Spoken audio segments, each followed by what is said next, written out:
नमस्कार दोस्तों, स्वागत है आपका द चेफ अड्डा में। दोस्तों, बॉलीवुड अभिनेता सोनू सूद जहां अपनी कोशिशों से सभी का दिल जीतने में कामयाब रहे हैं, तो अब उनकी आलोचना हो रही है। लगातार अपने खर्चे पर मजदूरों को घर भेजने की उनकी दरियादिली अब महाराष्ट्र में सत्तारूढ़ शिवसेना को पसंद नहीं आई है।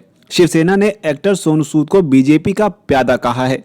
शिवसेना के मुखपत्र सामना में पार्टी नेता संजय राउत ने कहा है कि बीजेपी सोनू सूद का इस्तेमाल सरकार पर हमला करने के लिए कर रही है। दोस्तों, सामना में कॉलम लिखा गया है जिसमें कहा है कि महाराष्ट्र में सोशल वर्क की लंबी परंपरा रही है। इसमें महान सामाजिक कार्यकर्ता महात्मा ज्योतिबा फुले और बाबा आमटे शामिल रहे हैं और अब इस लिस्ट में एक और व्यक्ति शामिल हो गए हैं, वो हैं सोनू सूद। उनके कई वीडियो और तस्वीरें दिख रही हैं, उसमें सोनू सूद चिलचिलाती धूप में प्रवासी मजदूरों की मदद कर रहे हैं। दोस्तों, आगे संजय राउत ने आर्टिकल में लिखा है कि लॉकडाउन के दौरान अचानक सोनू सूद नाम से ये नया महात्मा कहां से तैयार हो गया। प्रवासी मजदूरों को घर भेजने के लिए उनके नाम की हर तरफ चर्चा हो रही है। सामने में आगे लिखा गया है दोस्तों कि जिन लोगों को केंद्र और राज्य सरकार घर नहीं भेज सकी है, सोनू सूद ने उन्हें भी अपने घर भिजवाया। यहां तक कि राज्यपाल ने भी उनकी तारीफ की। दोस्तों, सोनू सूद पर हमला बोलते हुए संजय राउत ने कहा है कि इन अभियानों के पीछे सोनू सूद महज एक चेहरा है। महाराष्ट्र के सभी राजनीतिक दल सोनू सूद का इस्तेमाल उद्धव सरकार पर आरोप लगाने के लिए कर रहे हैं।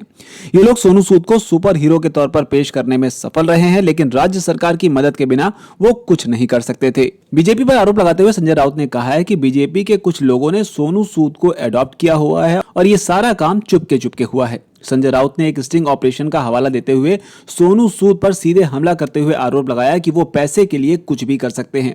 संजय राउत ने यह भी कहा कि इन सब के पीछे कौन है, ये पता लगाने की जरूरत है। उन्होंने कहा कि अब सोनू सूद का नाम मन की बात में भी आएगा, यानी कि प्रधानमंत्री नरेंद्र मोदी की जो मन की बात का प्रोग्राम होता है उसमें उन्हें पीएम मोदी से मिलने का मौका मिलेगा, ये भी कहा है। इसके अलावा कहा है कि फिर वो दिल्ली यूपी में बीजेपी का प्रचार करेंगे। दोस्तों, बीजेपी ने शिवसेना के इस आर्टिकल पर प्रतिक्रिया दी है। बीजेपी ने साफ तौर पर कहा है कि सोनू सूद के बारे में शिवसेना का बयान दुर्भाग्यपूर्ण है, जो कि उनकी एक फ्रस्ट्रेशन को दिखाता है। उनकी सरकार इस महामारी पर काबू पाने में नाकाम रही है। सोनू सूद के काम की तारीफ करने के बजाय वो घटिया आरोप लगा रहे हैं। सोनू सूद पर आरोप लगाकर वो अपनी नाकामी नहीं छुपा सकते।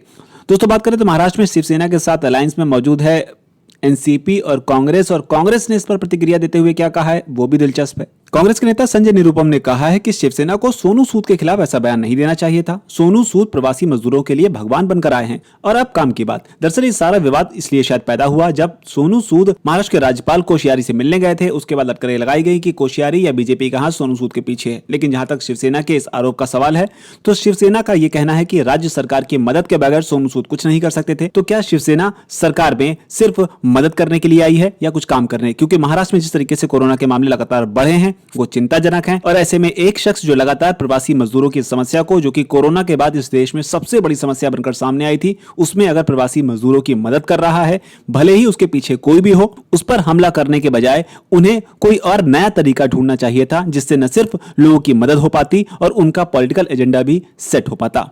पहले दोस्तों, आपकी इस पर क्या राय है नीचे आकर कमेंट सेक्शन में अपनी बात जरूर लिखें। अगर आपको ये वीडियो पसंद आया हो तो इसे लाइक करें, शेयर करें। चैनल द चेफ अड्डा को अगर सब्सक्राइब नहीं किया तो सब्सक्राइब करें, बेल आइकन का बटन जरूर दबाएं।